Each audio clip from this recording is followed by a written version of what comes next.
Hello students, welcome back to our channel.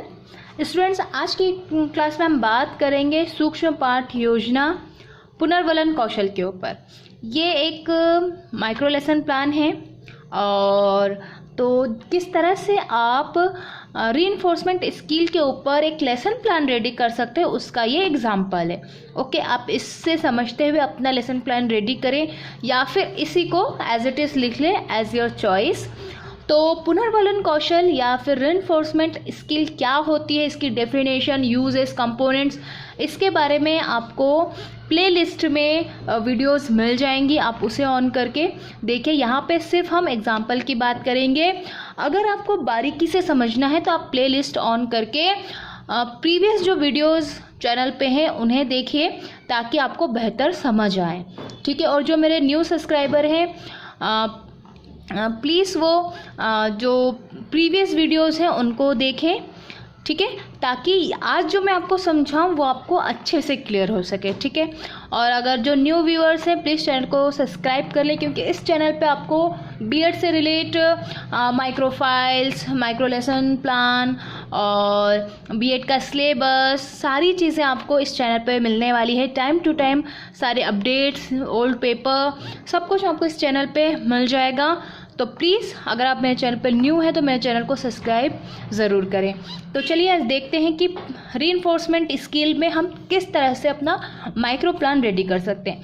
जब आप micro की जो फाइल होती है उसमें जब आप लेसन प्लान लिखे तो सबसे पहले ऊपर आपको सूक्ष्म पाठ योजना माइक्रो टीचिंग लेसन प्लान लिखना होता है।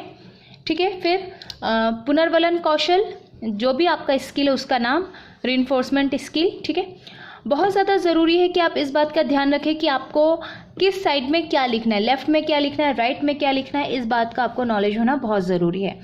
तो देखिए, इस साइड लिखा जाता है हमेशा डेट, क्लास और जो भी ट्रेनी टीचर है उनका नाम। इस तरफ टाइम, स्किल और सब्जेक्ट। तो डेट यहाँ पे मैंने ब्लैंक छोड़ा है ताकि जो भी आप अपने अकॉर्डिंग जो भी डेट है वो आप लिख सकते हैं। क्लास में 7 to 10th लिखा है, मतलब कि ये जो सब्जेक्ट है हिंदी, वो जो हमारा टॉपिक लिया है आज का हमने, वो है कबीर के दोहे। कबीर के दोहे आपको 7 to 10th सभी क्लास में मिल जाएंगे। तो यहाँ पे आप चाहे 7 बना रहे, 8 के लिए, 9th के लिए, 10th के लिए, किसी भी क्लास के लिए बना रहे हैं तो आप अपने हिसाब से यहाँ लिख लीजिए। टाइम, हमेशा माइक्रो प्लान में जो टाइम होता है वो फिक्स होता है 5 to 6 मिनट का। ठीक है, आज का जो हमारा कौशल है, जो स्किल है, वो क्या है, रीइंफोर्समेंट स्किल। सब्जेक्ट हमारा हिंदी है। प्रकरण यानी कि टॉपिक है कबीर के दोहे। चलिए आगे बढ़ते हैं। यहाँ पे हमें 3 कॉलम्स बनाने होते हैं, टीचर एक्टिविटी, स्टूडेंट्स एक्टिविटी और कंपोनेंट्स। ठीक है, यानी कि छात्र अध्यापक क्रिया, छात्र क्रिया और घटक। तो यहाँ पे हमने लिखा है कबीर का दोहा। क्या है, कबीरा संगत साधु की, हरे और की व्याधि, असंगत बुरी साधु की, आठों पहर उपाधि। ठीक है, ये हमारा दोहा है। अब इसके अकॉर्डिंग हम क्वेश्चंस बनाएंगे।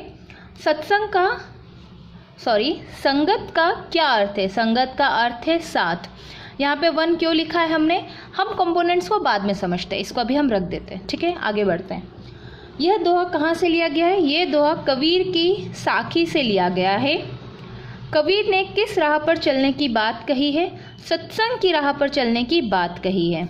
ठीक है, नेक्स्ट इज, समाज में किन लोगों से दूर रहना चाहिए? बुरे लोगों से दूर रहना चाहिए, बच्चे ने कहा। ठीक, फिर टीचर पूछता है, असाधु से क्या अभिप्राय है? दुर्गुण व्यक्ति से। प्रस्तुत दोहा किसका है? कबीर का है। व्याधि का क्या अर्थ है? परेशानी। आठों पहर से क्या मतलब? हर समय। अब आप सोच रहे होंगे कि यहाँ पे मैंने ये सारे नंबरिंग्स क्यों करी है और कैसे करी है। ठीक है, तो चलिए मैं आपको आगे समझाती हूँ। देखिए, ये एग्जाम्पल आपको तभी समझ में आएगा जब आप रीइंफोर्समेंट स्किल को समझेंगे, जब आप इसकी डेफिनेशंस को समझेंगे, जब आप इसके कंपोनेंट्स को समझेंगे। इसलिए मैं आपसे अगेन कह रही हूँ कि जाके प्रीवियस वीडियोस देखिए प्लेलिस्ट में, उससे आपको बेहतर समझ आएगा। उसके बाद ही आप इसे अच्छे से समझ पाएंगे। ठीक है, अब कंपोनेंट्स यहाँ पे हमने 1 क्यों लिखा है? 1 का मतलब है प्रस्तावना, कथन का प्रयोग। मतलब कि सबसे पहले हमने इंट्रोडक्शन दिया। ठीक है, सबसे पहले हमने यहाँ पे क्लास में आने के बाद यहाँ कुछ लिखा, कुछ बताया, उसके बाद हमने क्वेश्चंस किया, तो यहाँ पे इसलिए 1 लिखा गया है। 2, 4, 3, यहाँ पे 2 का मतलब है प्रशंसात्मक शब्द का प्रयोग, 4 का मतलब है पूर्णवल्कों का अनुचित प्रयोग, 3 का मतलब है उत्तर श्यामपट्ट पे लिखना। अब 2, जो बच्चे ने जब सही आंसर दिया तो हमने उसको क्या कहा, गुड, वेरी गुड, इस तरह के वर्ड हमने कहे, इसलिए हमने यहाँ पे 2 लिखा है। ठीक है। 3, हमने उत्तर को क्या कर दिया, बच्चे ने जो आंसर दिया उसको हमने ब्लैक बोर्ड पे लिख दिया।